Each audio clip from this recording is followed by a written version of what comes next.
হবে। চট্টগ্রামে শিশু রামিসা হত্যার প্রতিবাদে এবং দোষীদের দৃষ্টান্তমূলক শাস্তির দাবিতে মানববন্ধন করেছে বাংলাদেশ জামায়াতে ইসলামী চট্টগ্রাম মহানগরী মহিলা বিভাগ। 21 মে বৃহস্পতিবার বিকাল 4টায় চট্টগ্রাম প্রেস ক্লাব প্রাঙ্গণে আয়োজিত এ মানববন্ধনে অংশ নেন নারী নেতৃবৃন্দ সহ বিভিন্ন শ্রেণী পেশার মানুষ। বাংলাদেশ জামায়াতে ইসলামী চট্টগ্রাম মহানগরী মহিলা বিভাগের সেক্রেটারি ফরিদা পারভিনের সভাপতিত্বে এবং নগর কর্মপরিষদ সদস্য রহিমা আক্তার রিঙ্কুর সঞ্চালনায় অনুষ্ঠিত মানববন্ধনে বক্তব্য রাখেন সংগঠনের বিভিন্ন নেতৃবৃন্দ। বক্তারা বলেন, দেশে শিশু নির্যাতন, ধর্ষণ ও হত্যার ঘটনা উদ্বেগজনকভাবে বেড়ে চলেছে। শিশুদের নিরাপত্তা নিশ্চিত করতে ব্যর্থ হলে সমাজ ভয়াবহ বিপর্যয়ের মুখে পড়বে। সভাপতির বক্তব্যে ফরিদা পারভিন বলেন, একটি সভ্য রাষ্ট্রের দায়িত্ব নাগরিকদের নিরাপত্তা নিশ্চিত করা, কিন্তু আজ দেশের শিশুরা নিরাপত্তাহীনতায় ভুগছে। ধর্ষক ও শিশু হত্যাকারীদের সর্বোচ্চ শাস্তি নিশ্চিত করতে হবে। তিনি আরো বলেন, বিচারহীনতার সংস্কৃতি অপরাধীদের আরো বেপরোয়া করে তুলছে। তাই নারী ও শিশু নির্যাতন প্রতিরোধে কার্যকর রাষ্ট্রীয় উদ্যোগ গ্রহণের আহ্বান জানান তিনি। মানববন্ধনে বক্তারা শিশু রামিসা হত্যাকাণ্ডের দ্রুত বিচার এবং দোষীদের মৃত্যুদণ্ড কার্যকরের দাবি জানান। পাশাপাশি সমাজ থেকে মাদক ও সন্ত্রাস নির্মূলে কঠোর পদক্ষেপ গ্রহণেরও আহ্বান জানানো হয়। যারা এই অন্যায়কারী, আপনারা তাদেরকে থামান। আমরা মহিলারা পারবো না, দুর্বল। আল্লাহ তাআলা আমাদেরকে এইভাবেই তৈরি করেছেন, কিন্তু আপনারা চাইলেই প্রতিরোধ করে তুলতে পারে, শাস্তি কার্যকর করতে পারেন। আর এই ব্যাপারে বিচার বিভাগ, প্রশাসন সবাই যদি একসাথে হয়, তাহলে কেন এই ঘটনার পুনরাবৃত্তি হতেই থাকবে? অবশ্যই আমরা চাই না।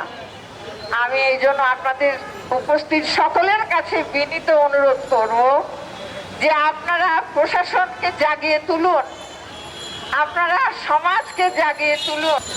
এমন এক সময় আমরা এসেছি যখন আমাদের মায়েদের ঘরে থাকার কথা, আমরা আমাদের সন্তানদেরকে নিয়ে নিরাপদে থাকার কথা, কিন্তু কেন আজ আমাদের বের হয়ে আসতে হলো?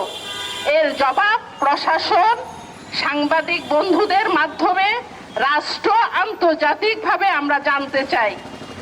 আমরা মায়েরা আমাদের সন্তানদের নিরাপত্তা কেন দিতে ব্যর্থ হলাম? আমরা কোনো কার্ড চাই না, আমরা চাই আমাদের সন্তানদের আমাদের নিরাপত্তার কার্ড, ইজ্জতের কার্ড, মান সম্মানের কার্ড। যদি সেটা দিতে ব্যর্থ হন, তাহলে আমরা সেই 24-এর অভ্যুত্থান ভুলে যাবেন না আপনারা। আমরা আমাদের সন্তানদের নিয়ে যেভাবে মাঠে নেমেছিলাম, আমরা আবার জেগে উঠবো, আমরা আবার মাঠে নামবো, এবং সামনে আর জেন জি না, আমরা আমাদের আলফা বিটা জেনারেশনকে সাথে নিয়েই মাঠে নামবো। তখন আর আপনারা কি করবেন জানি না।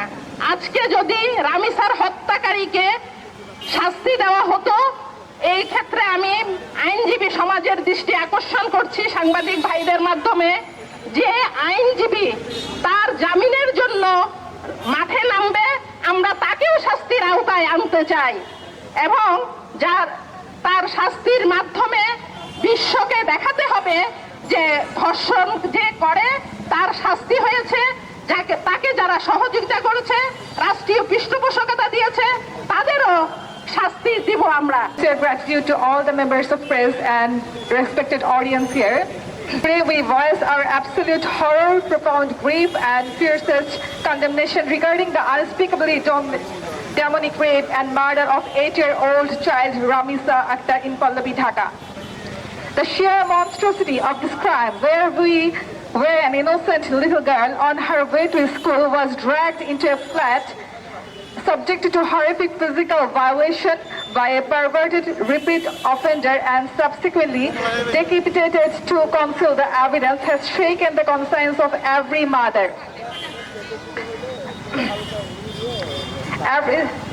Every citizen and humanity as a whole. No words can heal the bleeding of hearts of Ramisa's parents, whose world has been permanently shattered. We pray to Almighty Allah to grant them ultimate patience to bear this irreplaceable loss, and we demand that the principal perpetrator Zakir Sohail Rana and his complicit wife face the absolute highest legal penalty. And yet, procedural legal loops continue to stall definitive closures in hundreds of other minor assault files across districts. The perpetrator Zakir was already a criminal who had previously secured bail from a NATO prison.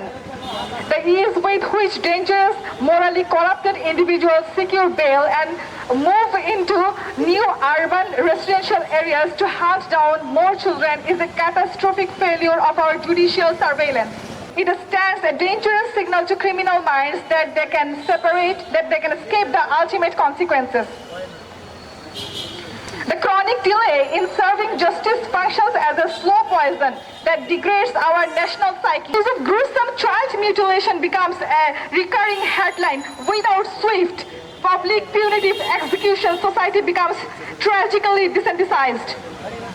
The broken cry of Ramisa's father expressing that he no longer even expects justice from the society, from the system, is a matter of profound shame for a civilized nation when the public loses faith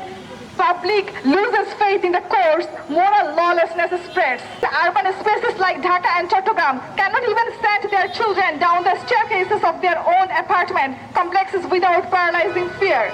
A society that cannot secure its own daughters has lost its vessel and moral compass. Today,